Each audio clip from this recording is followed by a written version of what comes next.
नमस्कार दोस्तों, स्वागत है आपका हमारे यूट्यूब चैनल जी शिक्षा पोर्टल में। दोस्तों आज हम रीट एग्जाम 2025 के लिए और मॉडल टेस्ट पेपर लेके आ गए हैं, जो कि और रीट के जो नवीनतम सिलेबस आया उस पर आधारित है। दोस्तों इस वीडियो के अंदर दोस्तों मैंने और रीट एग्जाम के अंदर L1 व L2 के अंदर जितने भी विषय पूछे जाते हैं उन प्रत्येक विषय से और प्रश्न लिए हैं, जिसमें दोस्तों मैंने और शिक्षा मनोविज्ञान, मैथ, साइंस, सामाजिक अध्ययन, पर्यावरण अध्ययन एवं हिंदी के प्रश्नों को शामिल किया है। तो पूरा वीडियो बिना स्किप किए ध्यान से देखिए। दोस्तों प्रत्येक प्रश्न और आपके एग्जाम्स के लिए बहुत ही हेल्पफुल और बेनिफिशियल होने वाला है, और जिसकी आपकी एग्जाम के अंदर आने की प्रबल संभावना है। तो वीडियो आपको अंत तक देखना है। दोस्तों मैं प्रत्येक प्रश्न के साथ उनके एक्स्ट्रा फैक्ट भी डिस्कस करने वाला हूँ। अगर दोस्तों आप रीट और 2025 के लिए तैयारी कर रहे हैं तो आज ही हमारे यूट्यूब चैनल जी शिक्षा पोर्टल को सब्सक्राइब कर ले, क्योंकि दोस्तों इस चैनल पर मैं आपको और रीट एग्जाम 2025 से रिलेटेड और वीडियो प्रोवाइड करवाऊंगा, जिसमें मैं दोस्तों और रीट के और लेटेस्ट पैटर्न पर आधारित मॉडल पेपर करवाऊंगा। वहीं दोस्तों आपको साइकोलॉजी आदि की फ्री कंटेंट एवं पीडीएफ भी उपलब्ध करवाऊंगा। तो आज ही हमारे यूट्यूब चैनल को सब्सक्राइब कर ले। तो दोस्तों बढ़ते हैं आज के पहले प्रश्न की ओर। दोस्तों जो आज का हमारा पहला प्रश्न है दोस्तों, वो है बाल विकास और शिक्षण शास्त्र से। दोस्तों पहले हम और बाल विकास एवं शिक्षण शास्त्र के प्रश्नों को देखने वाले हैं। तो दोस्तों आज का जो हमारा बाल विकास और शिक्षण शास्त्र का जो पहला प्रश्न है वो है शिक्षा मनोविज्ञान का मुख्य उद्देश्य है। तो दोस्तों इसके जो हमारे विकल्प हैं वो इस प्रकार हैं। तो दोस्तों इसका जो राइट आंसर होने वाला है दोस्तों वो होने वाला है विकल्प बी, सीखने की प्रक्रिया को समझना। दोस्तों जो शिक्षा मनोविज्ञान है इसका जो प्रमुख उद्देश्य है दोस्तों वो है और बच्चों के अंदर जो सीखने की प्रक्रिया है उसको और समझना। तो विकल्प बी इसका राइट आंसर हो जाएगा। तो चलिए बढ़ते हैं अगले प्रश्न की ओर। दोस्तों जो आज का हमारा अगला प्रश्न है वो है समीपता का नियम यानी कि लॉ ऑफ प्रॉक्सिमिटी किससे संबंधित है। तो दोस्तों इसका जो राइट आंसर होने वाला है दोस्तों वो होने वाला है और विकल्प ए, गेस्टाल्ट सिद्धांत। दोस्तों जो समीपता का नियम है जिसे लॉ ऑफ प्रॉक्सिमिटी भी कहा जाता है उसका संबंध और गेस्टाल्ट सिद्धांत से है। तो विकल्प ए इसका राइट आंसर हो जाएगा। तो चलिए बढ़ते हैं अगले प्रश्न की ओर। दोस्तों जो आज का हमारा अगला प्रश्न है वो है बच्चों में सीखने की क्षमता को बढ़ाने के लिए शिक्षक को चाहिए, यानी कि दोस्तों अगर बच्चों के अंदर और आपको सीखने की प्रक्रिया जो क्षमता है उसको बढ़ाना है तो एक शिक्षक को क्या करना चाहिए। तो दोस्तों इसका जो राइट आंसर होने वाला है दोस्तों, इसके जो विकल्प हैं दोस्तों इस प्रकार हैं। तो इसका जो राइट आंसर होने वाला है वो होने वाला है और विकल्प बी, रचनात्मक गतिविधियों को बढ़ावा देना। यानी कि अगर शिक्षक द्वारा और बच्चों के अंदर जो क्रिएटिविटीज़ की जो एक्टिविटीज़ होती हैं उनको बढ़ावा दिया जाएगा, यानी कि उनको ऐसे रचनात्मक कार्य और क्रियाकलाप उनको अगर दिए जाएंगे तो बच्चों के अंदर जो सीखने की प्रक्रिया है उसकी गति बढ़ जाएगी। तो विकल्प बी इसका राइट आंसर हो जाएगा। तो चलिए बढ़ते हैं अगले प्रश्न की ओर। दोस्तों जो आज का हमारा अगला प्रश्न है वो है पियाजे के संज्ञानात्मक विकास के चरणों में पूर्व सक्रियात्मक अवस्था की उम्र है। दोस्तों जो जीन पियाजे द्वारा जो संज्ञानात्मक विकास का सिद्धांत दिया गया था उसके अनुसार और पूर्व सक्रियात्मक अवस्था की जो आयु सीमा है वो कितनी है। तो दोस्तों इसका जो राइट आंसर होने वाला है वो होने वाला है विकल्प बी और 2 से 7 वर्ष। दोस्तों पियाजे के अनुसार और संज्ञानात्मक विकास सिद्धांत में और पूर्व सक्रियात्मक जो अवस्था होती है वो 2 से 7 वर्ष की मानी गई है। तो विकल्प बी इसका राइट आंसर हो जाएगा। और दोस्तों आपको क्वेश्चन पसंद आ रहे तो प्लीज़ हमें सपोर्ट करें और हमारे यूट्यूब चैनल जी शिक्षा पोर्टल को सब्सक्राइब करें। तो चलिए बढ़ते हैं अगले प्रश्न की ओर। दोस्तों जो अगला सब्जेक्ट है वो हम कवर करने वाले हैं वो है दोस्तों हमारी जो लैंग्वेज आती है आपकी रीट एग्जाम के अंदर हिंदी, तो उससे हमने प्रश्न शामिल किए हैं। दोस्तों मैंने इस वीडियो के अंदर हर सब्जेक्ट से और हर विषय से प्रश्न शामिल किए हैं जिनकी आपकी एग्जाम्स के अंदर पूछे जाने की प्रबल संभावना है। तो दोस्तों जो आज का हमारा हिंदी का पहला प्रश्न है वो है एकादमी शब्द का सही अर्थ है। तो दोस्तों इसका जो राइट आंसर होने वाला है दोस्तों वो होने वाला है विकल्प डी, साहित्यिक संस्था। दोस्तों जो एकादमी शब्द होता है जिसे एकेडमी भी कहते हैं इंग्लिश के अंदर, उसका जो शब्द का सही अर्थ होता है दोस्तों वो होती है और एक साहित्यिक संस्था, यानी कि एक लिटरेचर बॉडी है उसे हम एकादमी कहते हैं। तो विकल्प डी इसका राइट आंसर हो जाएगा। चलिए बढ़ते हैं अगले प्रश्न की ओर। दोस्तों जो आज का हमारा हिंदी का अगला प्रश्न है वो है निम्नलिखित में से संधि का सही उदाहरण कौन सा है। तो दोस्तों इसका जो राइट आंसर होने वाला है वो होने वाला है विकल्प ए यानी कि दिन प्लस कर यानी दिन कर। दोस्तों विकल्प ए इसका राइट आंसर होगा दोस्तों। और जो अगर हम अन्य विकल्पों की बात करें तो दोस्तों राम प्लस ईश नहीं होता है, जबकि रमा प्लस ईश होता है। रमेश का जो पर्यायवाची संधि विच्छेद होता है। और जितने भी आपके तीनों विकल्प दे रखे हैं वो गलत है, जबकि विकल्प ए सही है, यानी दिन प्लस कर यानी दिनकर यानी होता है सूर्य। तो विकल्प ए इसका राइट आंसर हो जाएगा। तो चलिए बढ़ते हैं अगले प्रश्न की ओर। दोस्तों जो आज का हमारा अगला प्रश्न है वो है कर्म का तत्सम शब्द क्या है। तो दोस्तों इसका जो राइट आंसर होने वाला है दोस्तों वो होने वाला है विकल्प ए कार्य। दोस्तों कर्म है उसका जो तत्सम शब्द है वो कार्य होता है। तो चलिए बढ़ते हैं अगले प्रश्न की ओर। दोस्तों जो आज का हमारा अगला प्रश्न है वो है निम्नलिखित में से और विलोम शब्द का सही युग्म है, यानी कि कौन सा शब्द और विलोम शब्द का सही युग्म होगा। तो दोस्तों इसका जो राइट आंसर होने वाला है वो होने वाला है विकल्प ए प्रेम प्लस घृणा, यानी कि दोस्तों प्रेम होता है, इसका जो विलोम शब्द होता है वो होता है घृणा। तो विकल्प ए इसका राइट आंसर हो जाएगा। तो चलिए बढ़ते हैं अगले प्रश्न की ओर। दोस्तों जो आज का हमारा अगला प्रश्न है वो है अमृत का सही पर्यायवाची है। तो दोस्तों इसके जो हमारे विकल्प है वो इस प्रकार हैं। तो दोस्तों इसका जो राइट आंसर होने वाला है वो होने वाला है और विकल्प बी यानी सुधा। दोस्तों जो सुधा होता है उसका अर्थ भी अमृत होता है, यानी कि अमृत, अपी, अभी और सुधा ये सभी और हमें अमृत के पर्यायवाची देखने को मिलते हैं। तो विकल्प बी इसका राइट आंसर हो जाएगा। जबकि दोस्तों विष होता है वो अमृत का और विलोम शब्द होता है। अगर दोस्तों आपको वीडियो पसंद आ रहा है तो प्लीज़ हमारे यूट्यूब चैनल जी शिक्षा पोर्टल को सब्सक्राइब करके हमें सपोर्ट करें और वीडियो के कमेंट में ज़रूर बताएं कि आपको वीडियो कैसा लगा। दोस्तों जो आज का हमारा पहला प्रश्न जो अगला सब्जेक्ट है दोस्तों वो है गणित, यानी दोस्तों अब इस वीडियो के अंदर मैंने और गणित भाषा के प्रश्न भी शामिल किए हैं। तो आपको पूरा वीडियो अंत तक ज़रूर देखना है। दोस्तों अगर हम गणित के प्रश्नों की बात करें तो दोस्तों गणित के अंदर और जो आज का हमारा पहला प्रश्न है वो है 7 और 5 का एलसीएम यानी लघुत्तम समावर्त है। तो दोस्तों अगर इसका राइट आंसर की बात करें तो दोस्तों वो होने वाला है विकल्प ए यानी कि 35। दोस्तों 35 7 और 5 का एलसीएम है, यानी कि लोएस्ट कॉमन फैक्टर। अगर दोस्तों हम 7 और 5 की बात करें तो एलसीएम के अंदर हमें ऐसी संख्या ढूंढनी होती है जो कि जिसके अंदर और 7 और 5 दोनों का भाग चला जाए। तो विकल्प ए इसका राइट आंसर हो जाएगा, यानी 35 एक ऐसी संख्या है जिसमें 7 और 5 दोनों का भाग चला जाता है। तो चलिए बढ़ते हैं अगले प्रश्न की ओर। दोस्तों जो आज का हमारा मैथ का अगला प्रश्न है वो है निम्नलिखित में से अभाज्य संख्या कौन सी है। तो इसके जो हमारे विकल्प है दोस्तों वो इस प्रकार हैं। तो दोस्तों इसका जो राइट आंसर होने वाला है वो होने वाला है विकल्प और बी, यानी कि दोस्तों जो 11 है वो अभाज्य संख्या है। यानी दोस्तों अभाज्य संख्या एक ऐसी संख्या होती है जिसमें स्वयं और एक के अलावा किसी भी संख्या का भाग नहीं जाता है। जबकि दोस्तों अन्य विकल्प जो दे रखे हैं उनके अंदर 9 है जिसमें दोस्तों 3 और 9 का भाग चला जाता है। वहीं दोस्तों 21 है, इसमें 7 और 3 का भाग चला जाता है। 27 है, इसमें भी 9 और 3 का भाग चला जाता है। तो विकल्प बी इसका राइट आंसर हो जाएगा। तो चलिए बढ़ते हैं अगले प्रश्न की ओर। दोस्तों जो आज का हमारा अगला प्रश्न है वो है 2 का घन है, यानी कि दोस्तों हमसे 2 का और घन पूछा गया है। तो दोस्तों इसका राइट आंसर हो जाएगा विकल्प डी, यानी कि 2 का जो घन होता है दोस्तों वो होता है 8, यानी कि 2 को अगर 3 बार मल्टीप्लाई करेंगे तो हमारा 8 आता है, यानी कि 2 का क्यूब हो जाएगा आपका 8। तो चलिए बढ़ते हैं अगले प्रश्न की ओर। दोस्तों जो आज का हमारा अगला प्रश्न है वो है और एक त्रिभुज का क्षेत्रफल 24 वर्ग सेमी और आधार 8 सेमी है तो ऊंचाई क्या होगी। दोस्तों इसके अंदर हमें और त्रिभुज का क्षेत्रफल दे रखा है और हमसे और उस त्रिभुज की ऊंचाई पूछी है। तो दोस्तों हम सब जानते हैं कि जो त्रिभुज का क्षेत्रफल होता है दोस्तों वो होता है 1/2 इंटू आधार और इंटू ऊंचाई।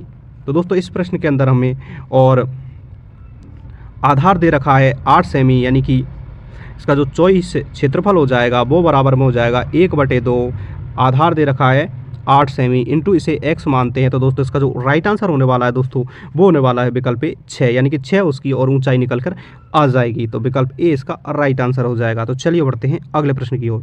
दोस्तों जो आज का हमारा अगला प्रश्न है वो है 5, 10, 20 और 40 श्रृंखला का अगला पद होगा।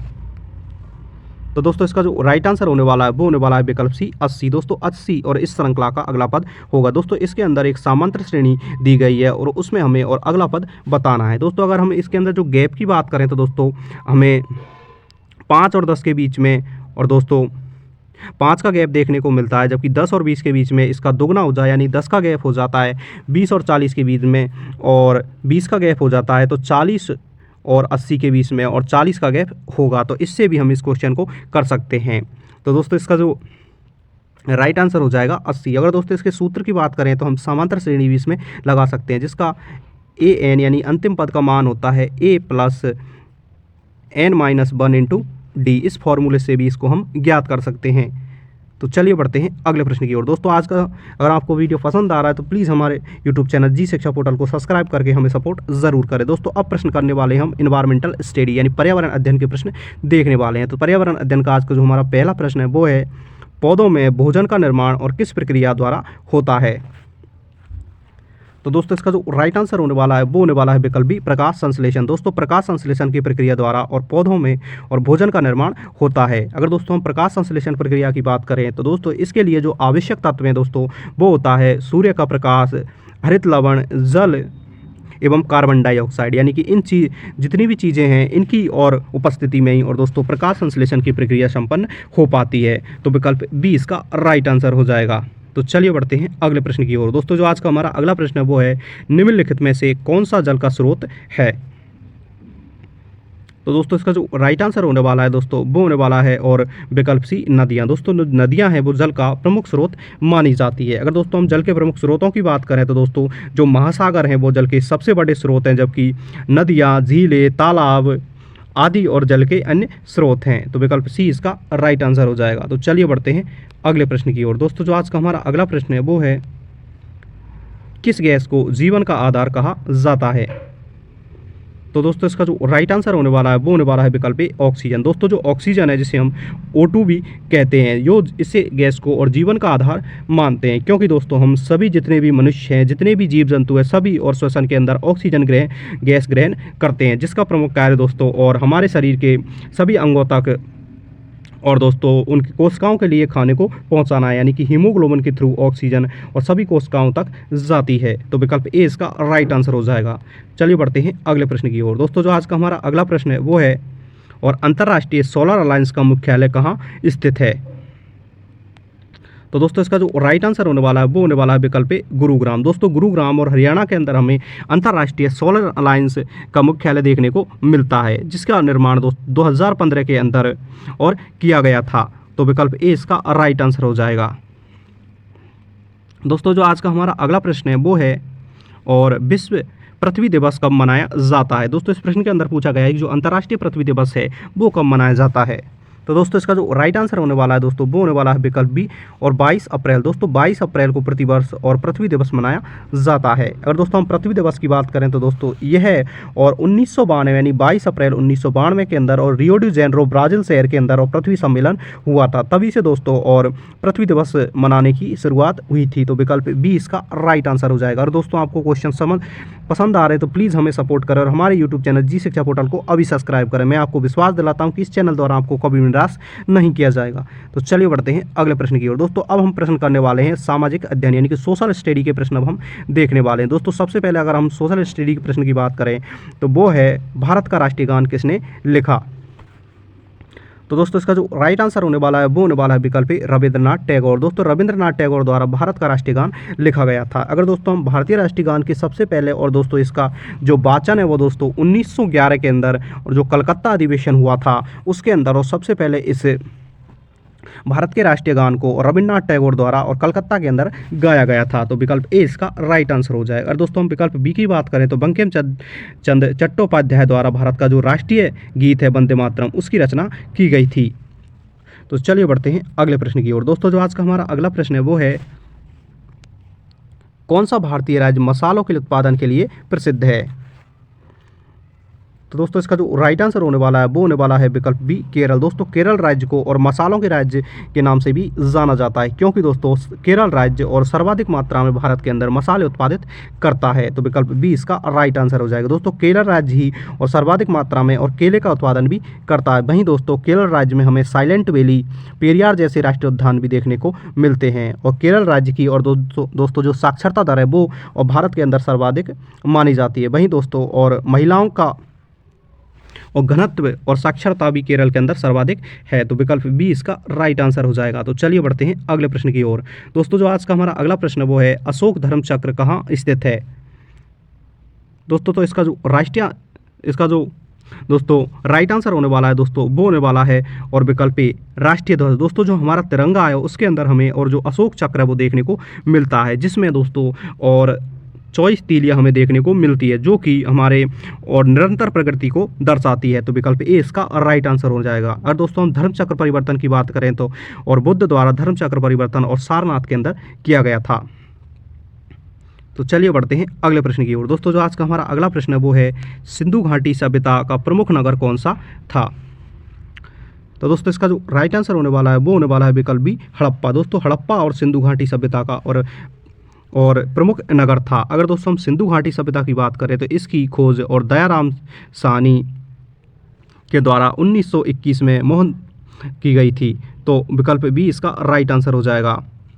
यानी कि हड़प्पा जो सिंधु घाटी सभ्यता है इसका जो प्रमुख नगर है वो हड़प्पा और मोहनजोदड़ो, यानी कि दो इसके प्रमुख नगर हैं। यह एक कांस्य युगीन कालीन सभ्यता है जो कि लगभग और 3 से 4000 ईस्वी पूर्व पुरानी है। तो चलिए बढ़ते हैं अगले प्रश्न की ओर। दोस्तों जो आज का हमारा अगला प्रश्न है वो है, गांधी जी ने भारत लौटने के बाद में पहला आंदोलन कहाँ शुरू किया? तो दोस्तों इसका जो राइट आंसर होने वाला है वो होने वाला है विकल्प ए चंपारण। दोस्तों चंपारण के अंदर और सबसे पहले गांधी जी जब 1900 यानी कि 9 जनवरी 1915 को और भारत आए थे तो उनके द्वारा सबसे पहले बिहार चंपारण के अंदर और आंदोलन की शुरुआत की गई थी। तो विकल्प ए इसका राइट आंसर हो जाएगा, यानी कि 1917 के अंदर और गांधी जी ने बिहार चंपारण में और आंदोलन किया था।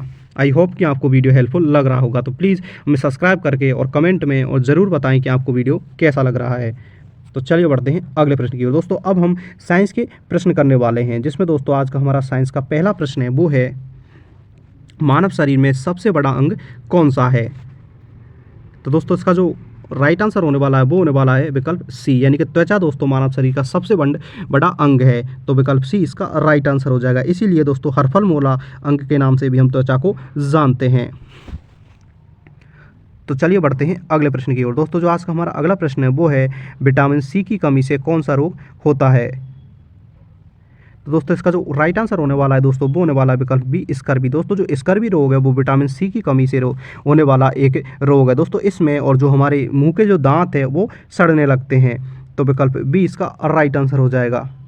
तो चलिए बढ़ते हैं अगले प्रश्न की ओर। दोस्तों जो आज का हमारा अगला प्रश्न है वो है, प्रकाश किस प्रकार की तरंग है? तो दोस्तों इसका जो राइट आंसर होने वाला है दोस्तों वो होने वाला है विकल्प डी, यानी विद्युत चुंबकीय तरंग। दोस्तों प्रकाश है वो विद्युत चुंबकीय तरंग होती है। तो विकल्प डी इसका राइट आंसर हो जाएगा। दोस्तों हम प्रकाश की बात करें तो प्रकाश की जो गति थी उसकी खोज और रोमर द्वारा की गई थी, जो कि 3 × 10⁸ मीटर प्रति सेकंड होती है। तो चलिए बढ़ते हैं अगले प्रश्न की ओर। दोस्तों जो आज का हमारा अगला प्रश्न है वो है, जल का रासायनिक सूत्र क्या है?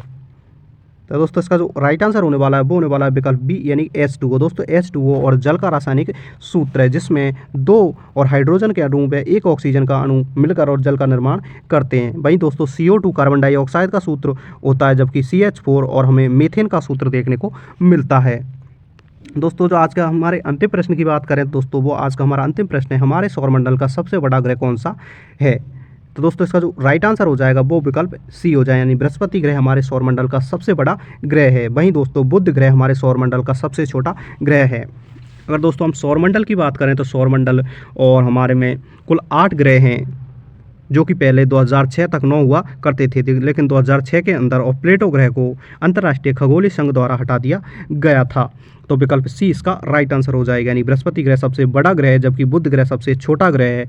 और बृहस्पति ग्रह के सर्वाधिक उपग्रह हमें देखने को मिलते हैं। वहीं दूसरे नंबर पर शनि ग्रह के और सर्वाधिक उपग्रह है। आई होप कि आपको वीडियो हेल्पफुल लगा होगा। दोस्तों इसी प्रकार आप रीट एग्जाम की प्रिपरेशन कर रहे हैं तो आज ही हमारे यूट्यूब चैनल जी शिक्षा पोर्टल को सब्सक्राइब कर लें। मैं आपको विश्वास दिलाता हूँ कि मेरे द्वारा इस चैनल पर आपको कभी भी निराश नहीं किया जाएगा और इसी तरह के आपको मॉडल टेस्ट पेपर फ्री में कंटेंट और PDF उपलब्ध कराई जाएंगी। अगर वीडियो पसंद आ रहा है तो कमेंट करके हमें ज़रूर बताएं और अपने इस वीडियो को तो अपने दोस्तों के साथ शेयर करें, लाइक करें और चैनल को सब्सक्राइब ज़रूर करें। Thanks for watching.